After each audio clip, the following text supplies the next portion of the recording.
PGTRB 2002-2003 கேட்கப்பட்ட வினாக்கள். அந்த வினாக்களின் தொடர்ச்சியாக anarchy theory of intelligence was advocated by, குழப்பமான கோட்பாடுடைய புத்தி கூர்மை என்பதை தெரிவித்தவர் அல்லது பல காரணி கோட்பாட்டை குறிப்பிட்டவர்.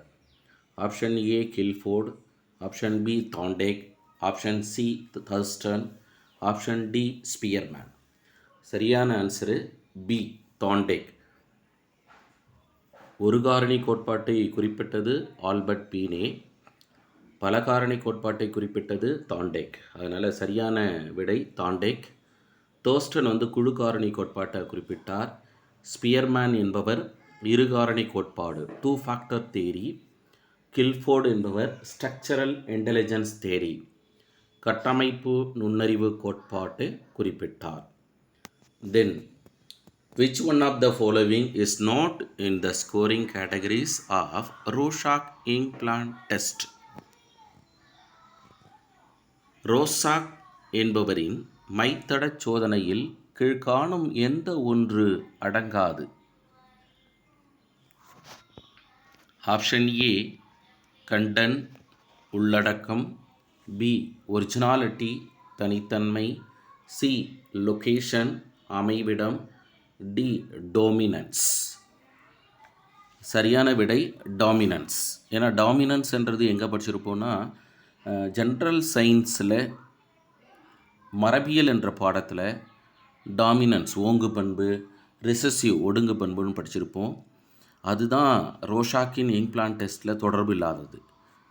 கண்டென்ட்ஸ்ன்னு சொல்லக்கூடிய உள்ளடக்கம் அல்லது பொருளடக்கம், ஒரிஜினாலிட்டி தனித்தன்மை, லொகேஷன் அமைவிடம், இது எல்லாம் மூன்றுமே ரோஷாக் இம்ப்ளான்ட் டெஸ்ட்டு பயன்படுத்தப்படக்கூடிய பொருள்கள். அதனால் சரியான விடை பயன்படுத்தப்படாதது டோமினன்ஸ். இந்த வினா எதிர்மறையான வினாவாக கேட்கப்பட்டிருக்கு. அடுத்ததாக, the chief propounder of the theory of identical elements in transfer of training or transfer of learning. பயிற்சி மாற்றத்தில் அல்லது கற்றல் மாற்றத்தில் இணையான மூலங்கள் எனும் கோட்பாட்டை அறிமுகப்படுத்தியவர் அல்லது ஒத்தக்கூறு கோட்பாட்டை அறிமுகப்படுத்தியவர். Option A Woodworth, B Judd, C Thorndike, D Bagley. சரியான விடை தாண்டேக். தாண்டேக் தான் ஒத்தக்கூறு கோட்பாட்டை குறிப்பிட்டார். கற்றல் மாற்றம் அல்லது பயிற்சி மாற்றம் என்று அழைப்போம். அதன் அடிப்படையில் சரியான விடையாக தாண்டேக்கு. ஜட்டு என்பவர் பொதுமைப்படுத்தும் கற்றல் மாற்ற கோட்பாடு அல்லது பயிற்சி மாற்றத்தை குறிப்பிட்டார். பேக்லி என்பவர் அப்ஜெக்டிவ் தியரிஸ் நோக்கத்தன்மை உடைய கற்றல் மாற்ற கோட்பாட்டை குறிப்பிட்டார். உட்வொர்த்து வரையறையை குறிப்பிட்டவர். அதனால் இங்கே மூன்று நெருங்கிய தொடர்பு இருக்குது. என்னென்னா transfer of training, theories of transfer of ட்ரைனிங்கில் ஜட்டு, தாண்டேக்கு, பேக்லி வருகிறார்கள். இது மட்டும் இல்லாமல் வில்லியம் ஜேம்ஸ் என்பவரும் கோட்பாட்டை குறிப்பிட்டிருக்கார். தென்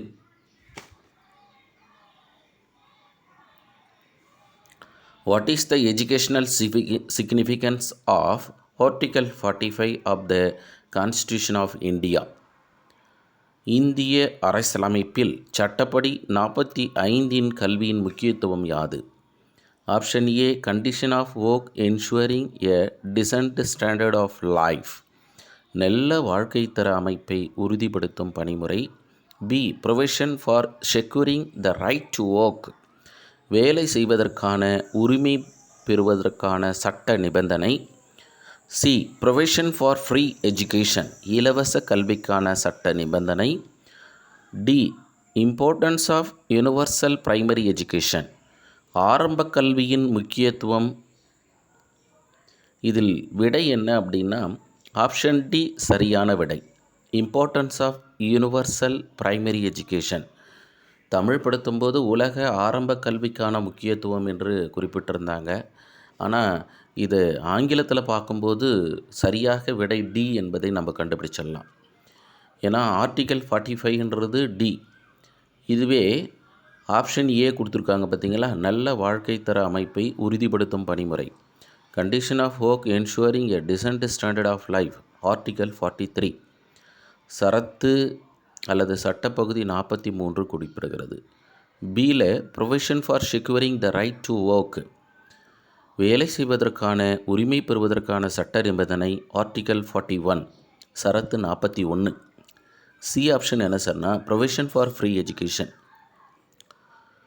86வது சட்ட மறு ஆய்வின் அடிப்படையில் article 21A, to provide free and compulsory education, இலவச கட்டாய கல்வி வழங்க வேண்டும் என்று 86வது அமெண்ட்மெண்ட்டு திருத்தப்படி, சட்ட திருத்தப்படி 21A provision for free education.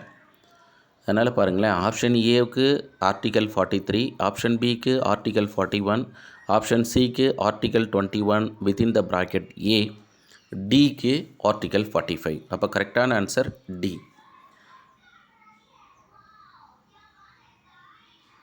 Then Sainik school in Tamil Nadu is located at, தமிழ்நாட்டில் சைனிக் பள்ளி அமைந்துள்ள இடம். Option A Kaveri Nagar, option B Amaravathi Nagar, option C Kongu Nagar, option D Ashok நகர்.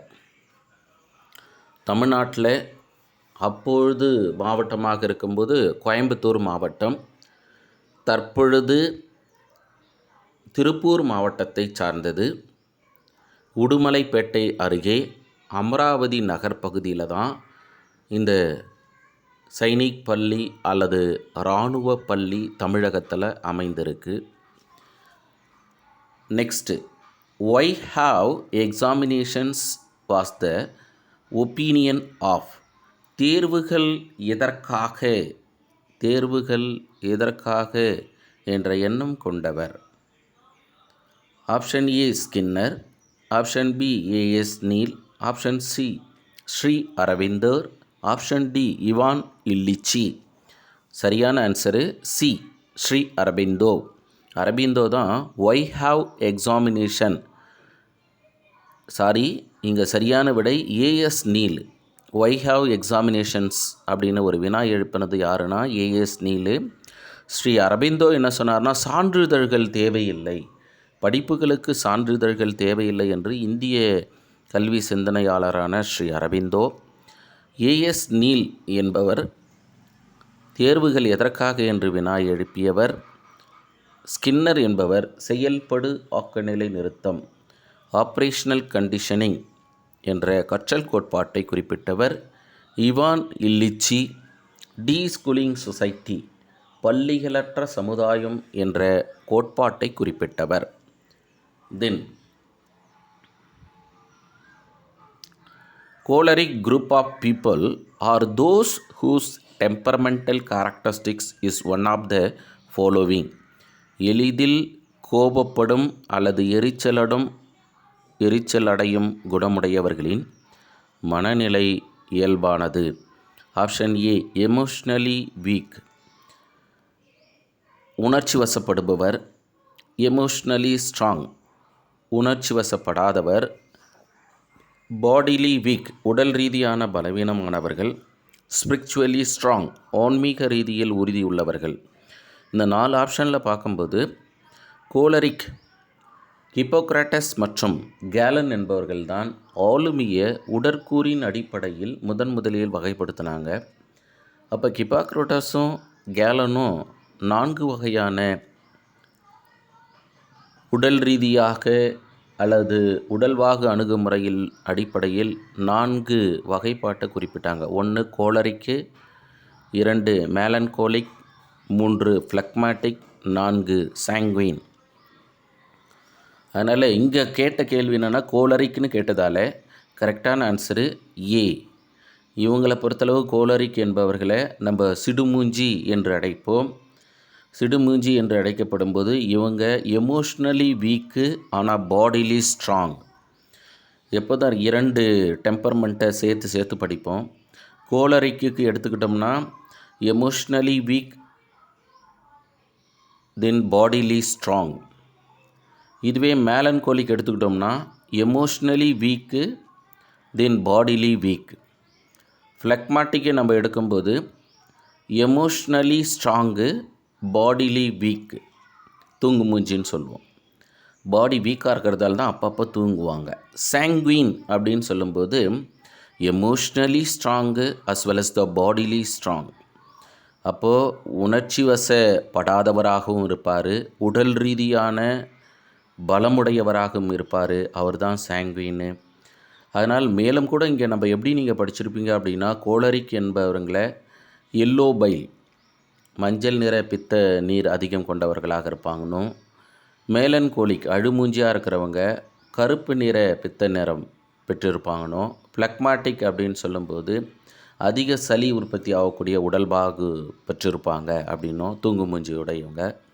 சாங்குயின் அப்படின்னு சொல்லும்போது ரெட்டு இரத்தம் அதிகம் பெற்றவர்களாக காணப்படுவார்கள் என்று அப்போதைய கண்டுபிடிப்பின் அடிப்படையில் குறிப்பிட்டிருந்தது.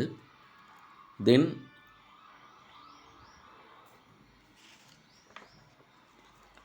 which article of Universal Declaration of Human Rights states that everyone has the right to life, liberty and security of person?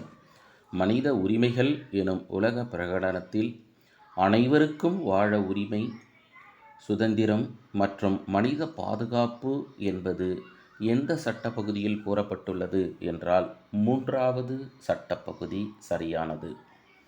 Option C சரியானது. Then the first principles of true teaching according to Sri Aurobindo is. Sri அரவிந்தரின் கூற்றுப்படி உண்மையான கற்றுவித்தலின் முதல் கொள்கையானது. Option A learning by doing, செய்முறை கற்றல். Option B nothing can be taught, தானே கற்றல்.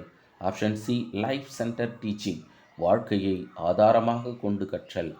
டி லைஃப் ஓரியன்டட் எஜுகேஷன், வாழ்க்கை சம்பந்தமான கல்வி. இதில் சரியான விடை B nothing can be dot. யாருக்கும் நம்ம கற்பிக்க முடியாது, அவர்களே தான் கற்றுக்கொள்ள வேண்டும் என்று மிக உயரிய சிந்தனை கொண்டவர் ஸ்ரீ அரபிந்தோ. அதனால் பி ஆப்ஷன் சரியானது. இதுவே ஏ ஆப்ஷனுக்கு என்ன கொஷின் இருக்கலாம் அப்படின்னா, ஜான் டூயி, அமெரிக்க நாட்டை சார்ந்த தத்துவ மற்றும் உளவியல் அறிஞரான John Dewey learning by doing as குறிப்பிட்டார். தென் லைஃப் சென்டர் டீச்சிங் என்று அழைப்பது student centre method. Then life oriented education, இது இந்திய கல்வியாளரான காந்திஜி வாழ்க்கை சம்பந்தமான கல்வியை கொடுக்கணும் அப்படின்னு வலியுறுத்தியவர். தென்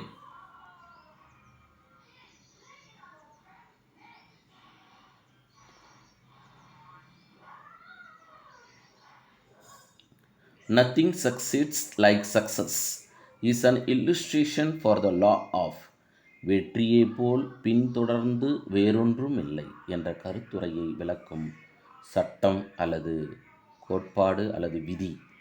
ஆப்ஷன் ஏ தயார் நிலையில் இருத்தல், ரெடினஸ். ஆப்ஷன் பி விளைவு அல்லது பலன், எஃபெக்ட். ஆப்ஷன் சி பயன் அல்லது உபயோகம், யூஸ். ஆப்ஷன் டி டிஸ்யூஸ், உபயோகமின்மை அல்லது பயன்படா என்று குறிப்பிடலாம். இந்த வினாவிற்கு சரியான விடை எஃபெக்ட், லா ஆஃப் எஃபெக்ட், விளைவு விதி என்பது சரியானது அல்லது பலன் விதி. இதை nothing succeeds like success is illustrated for the law of effect said by தாண்டெக். இந்த விதியை குறிப்பிட்டது யாருன்னா தாண்டெக். தாண்டெக் தான் ஆயத்த விதி, பயிற்சி விதி, விளைவு விதி. அந்த பயிற்சி விதியில் இரண்டாக பிரிப்போம் லா ஆஃப் எக்ஸசைஸில், யூஸ் அண்டு டிஸ்யூஸ். முதல் இடத்துல ரெடினஸ், ஆயத்தம் அப்படின்னு சொல்லியிருப்பார். அடுத்து லா ஆஃப் எஃபெக்ட், விளைவு விதி. ஏன்னா இந்த விளைவு விதி என்பது லேர்னிங் அவுட்கம், எப்போதும் வெற்றி தான் மென்மேலும் வெற்றியை தேடித்தரும் அப்படின்னு நம்ம படிச்சிருப்போம். அதனால் இதை என்ன சொல்லுவோம் அப்படின்னா பேஸ்ட் ஆன் த மோட்டிவேஷன் அப்படின்னு எடுத்துக்கலாம் சார், ஊக்கம். அதனால தான் லா ஆஃப் எஃபெக்டை சார்ந்து மேலை நாட்டு உளவியல் ஆய்வாளரான பிஎஃப் ஸ்கின்னரு செயல்படு ஆக்கநிலை நிறுத்த கற்றல் கோட்பாட்டை குறிப்பிட்டார். அப்போ தாண்டெக்னா தூண்டல் துலங்கல் கற்றல் கோட்பாடுன்னு நம்ம படிச்சிருப்போம்.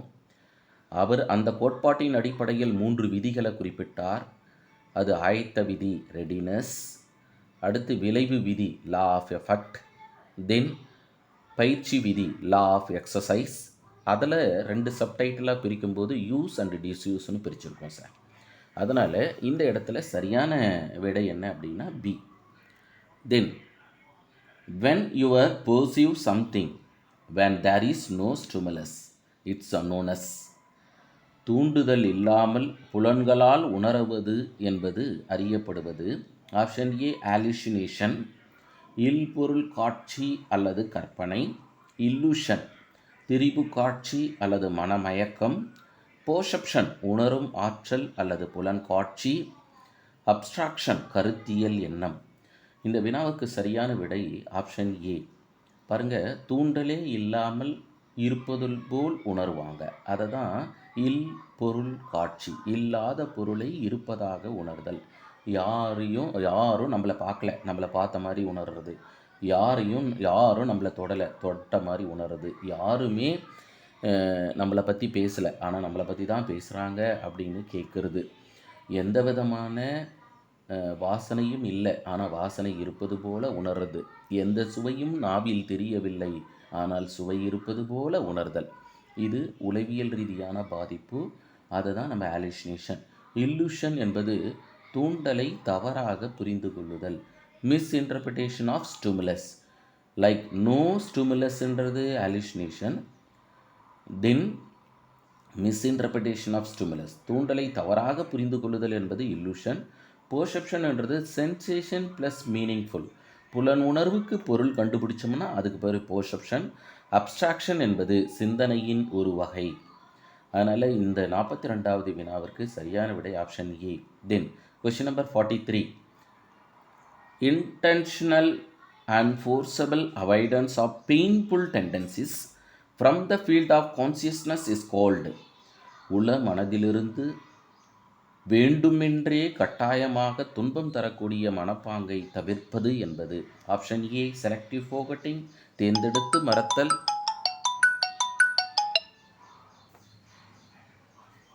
ஒடுங்குதல் ரெப்ரஷன், அடக்குதல் சப்ரஷன், ஒதுங்குதல் வித்ட்ராயல். 43க்கு சரியான ஆன்சரு அடக்குதல், சப்ரஷன் என்பது சரியானது. இதுவே இந்த வினாவை கேட்டுட்டு கான்சியஸ்க்கு பதிலாக intentional and forceful avoidance of painful tendency from the field of unconsciousness is கால்டுன்னு கேட்டாங்கன்னா ரெப்ரஷன், ஒடுங்குதல் என்பது சரியானது. இதுவே தோல்வி அல்லது மனமுறிவிலிருந்து விடுபடுவதற்காக செயல்படாமல் இருப்பாங்க, அதுக்கு பேர் ஒதுங்குதல். Like mental frustration and failure. To avoid mental frustration and failure, அது வித்ட்ராயல் அப்படின்னு சொல்கிறோம். அப்போ 43வது வினாவுக்கு ஆப்ஷன் சி சரியானது. Then question number 44. 3 concepts that categorize concrete operations are. பருப்பொருள்களின் இயக்கத்தை எடுத்துக்காட்டும் 3 தத்துவங்கள். Option A compensation, egocentrism and object permanence. நஷ்டஈடு, தன்னலம் மற்றும் பிடிவாதம். Option B compensation, reversibility and identity. நஷ்டஈடு, மாற்றியமைத்தல் மற்றும் ஒத்திருத்தல். Option C egocentrism, animism and realism. தன்னலம், உயிருள்ள உயிரற்ற அனைத்தும் ஆத்மா உண்டு என்னும் கொள்கை மற்றும் யதார்த்தவியல். Option D animism, reversibility and object permanence. உயிருள்ள உயிரற்ற அனைத்துக்கும் ஆத்மா உண்டு எனும் கொள்கை, மாற்றி அமைத்தல் மற்றும் பிடிவாதம். சரியான விடை ஆப்ஷன் பி. ஏன்னா பியாஜே 4 நிலைகளை குறிப்பிடுவார்.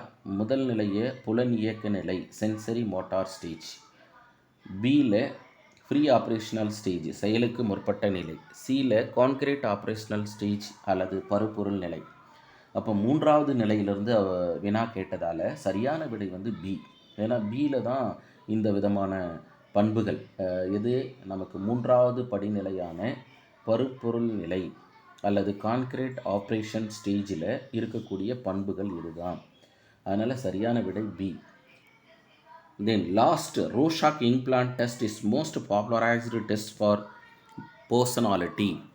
ஆளுமை என்பது சரியானது. ரோசாக் என்பவரின் மைத்தட சோதனையில் மிகவும் பொருத்தமானது அல்லது பிரசித்தமானது எது அப்படின்னா ஆளுமை.